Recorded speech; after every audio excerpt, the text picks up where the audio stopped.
Muslims invented mathematics. So I always say we're responsible for weapons of math destruction. Yeah, and so it's a poor joke, but I guess I'm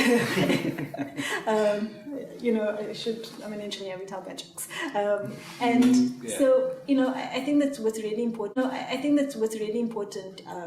And especially it's kind of my personal vision and journey for myself through the work that I do, is to be able to showcase that being a Muslim, a woman especially, does not hinder me from doing anything. I mean, who would have thought that a Muslim girl from South Africa would be... I'm actually leaving tomorrow for the US, and we're running leadership development programs in the US, in Chicago, New York, and Washington, partnering with some of the biggest global organizations. Right? And so when I was in Colombia in June, I was the first Muslim person that people met in Colombia. In the group that I was running a leadership program for. And they had lots of questions about being Muslim, right? And for me, my faith actually dictates how I live my life. So I'm not just... I always think that Islam is not a religion, it's a way of life. It's a way of doing business, it's a way of being.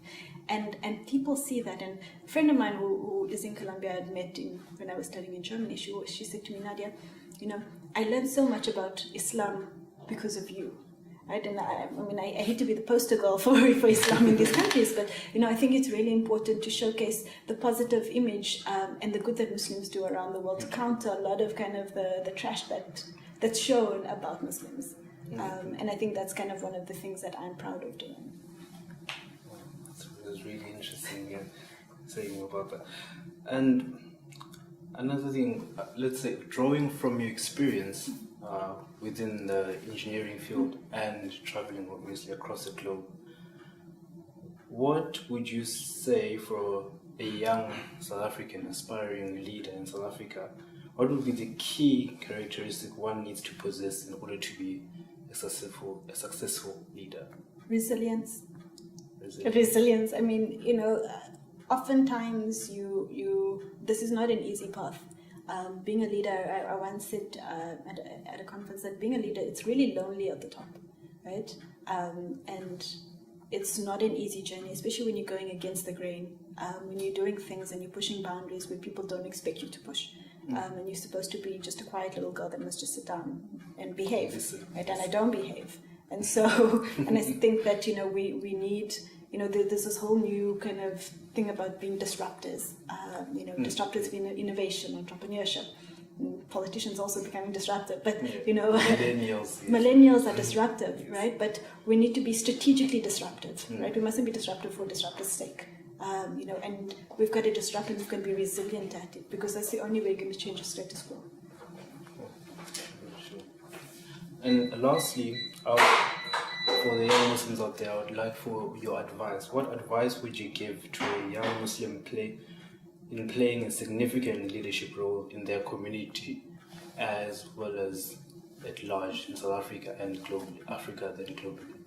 I mean, in terms of being Muslim, faith, I always think is something so deeply personal. But I've always maintained that I'm not going to lose my identity for short-term gain. So somebody said to me, "Oh, Nadia, you're one of the first Muslim women I've met who goes to all these business meetings and wears hijab. You should." And when I went to America, it was a few months ago. It was just after the Trump ban, and they said, "We're really worried about you. You should go to America and you should take off your hijab."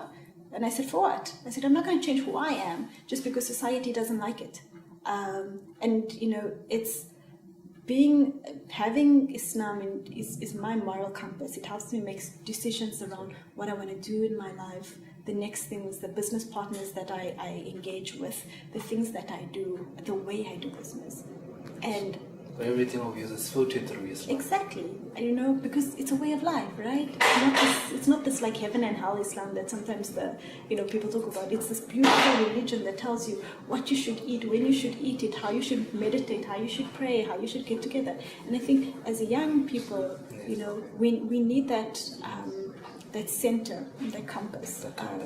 And I think that spirit of community and that spirit of belonging that Islam brings. And so don't ever forget that, even if society is telling you otherwise.